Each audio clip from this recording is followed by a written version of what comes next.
Hi everyone, it's Rax. I just took a trip to Seattle with Blizzard and Microsoft at the Xbox Studios, where I was allowed to live stream the world premiere of the Spiritborn. And this video is not sponsored. Nobody told me to make this video, but when I got back home and I had a chance to reflect about everything that I learned and my experiences, I find myself actually much more optimistic for Diablo 4's future than I have been in honestly a long time. And in the past year, there have been so many criticisms of the game, especially from me and other content creators and everybody really. I thought it might be time to make a nice positive video because I am truly starting to feel much better about the direction of the game. So let's get started with my top 5 reasons why that's happening. The first thing I'd like to start with is the Blizzard team itself. It's been a meme, or who knows, maybe it's actually true. I have no idea. That the Diablo team hasn't had good developers. They're very discombobulated. Their senior management has changed 100 times. They don't have a clear vision. They don't know what they're doing.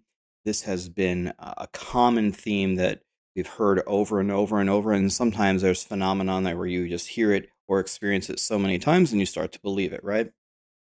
Well, one thing that I learned in talking to a lot of the members of this team that I got to meet on the trip is these guys are absolutely do not fit these insults whatsoever. We've got Brent. I think he's been in the industry for 20 years and he's worked on masterpieces like Tony Hawk's Pro Skater 2. And they're talking about all these inspirations that they're getting from all these other godly games like the fighting style of Street Fighter and bringing it into Diablo. And just pretty much across the board, everyone that we met, Macro told an interesting story where he wanted to like pick at some of the team members and talk to them about lore. I don't know anything about the Diablo lore, but Macro does.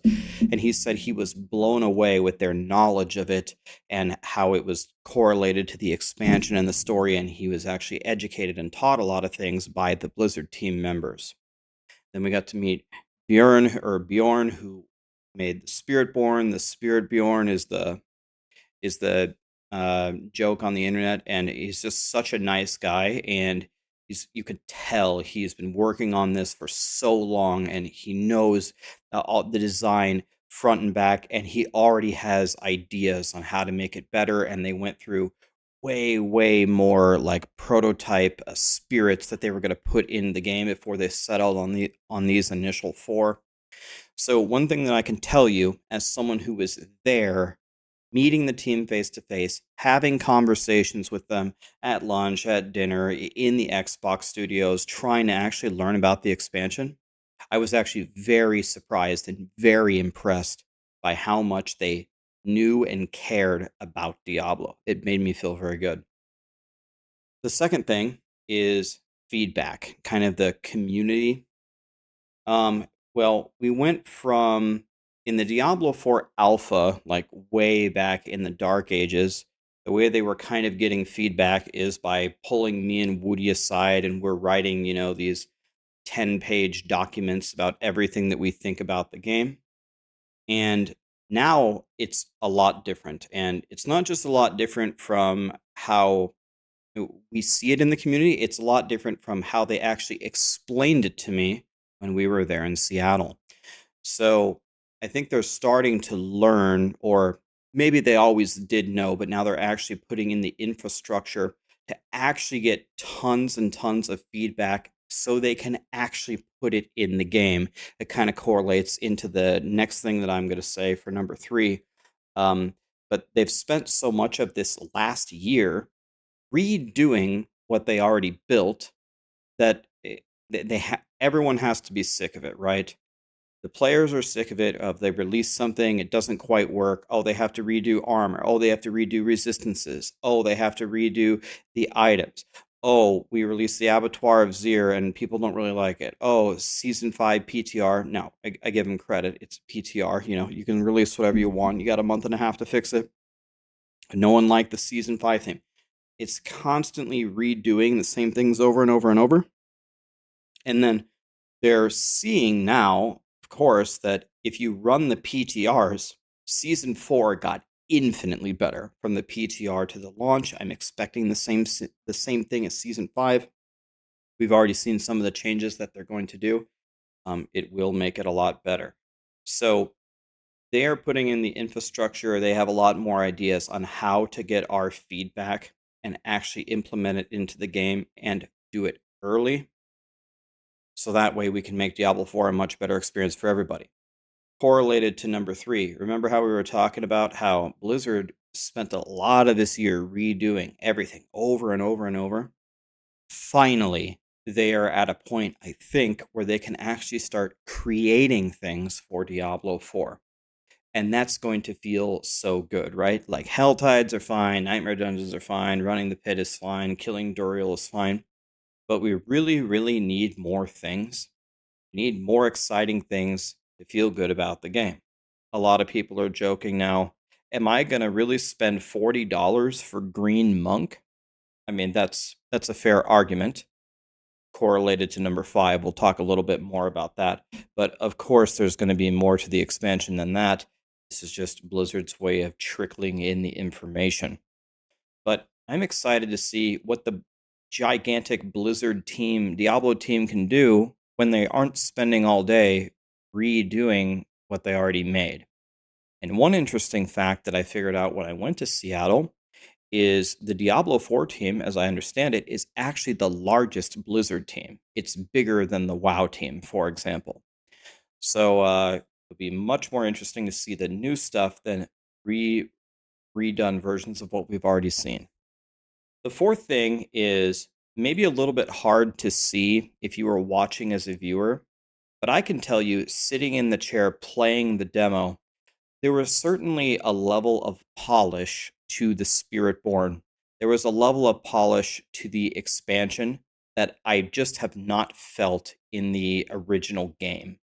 It seems like, first of all, well, Blizzard already has like the best underlying engine and the best graphics currently of any ARPG.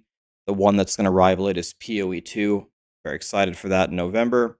Right now, I think Diablo 4 just gets a big W here.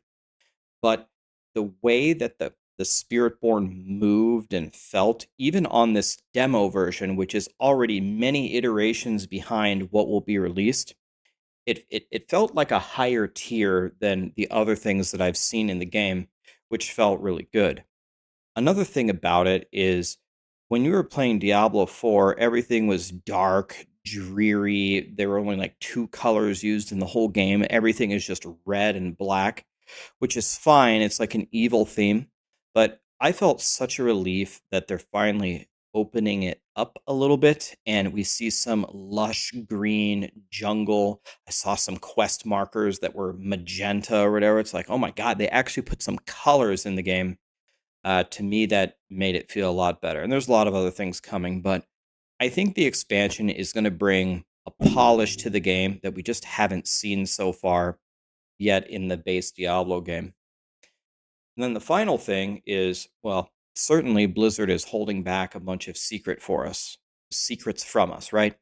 We're not paying $40 for a green monk for the expansion. Certainly there's more. There's been a ton of leaks in the last week, people thinking that they're figuring stuff out. Oh, they're redoing this. Oh, the new level cap is 60. Oh, the Paragon is different, this or that. I mean, maybe. I do know some things that I cannot share with you. That's for Blizzard to share and not me. But certainly Blizzard is holding some things back that they will announce whenever they're ready, which is going to be pretty exciting for a lot of people, I believe. Some interesting mechanics that might bring a lot of players back to the franchise if they're kind of straying away from it. Anyway, to put a bow on this entire topic, I did come back from Seattle feeling better about Diablo 4 than when I went. And I'll be honest with you, I wasn't sure if that was the way that it was going to go. But loved meeting the team. I loved hearing their ideas. I was very honored that they invited me and they were willing to consider our ideas.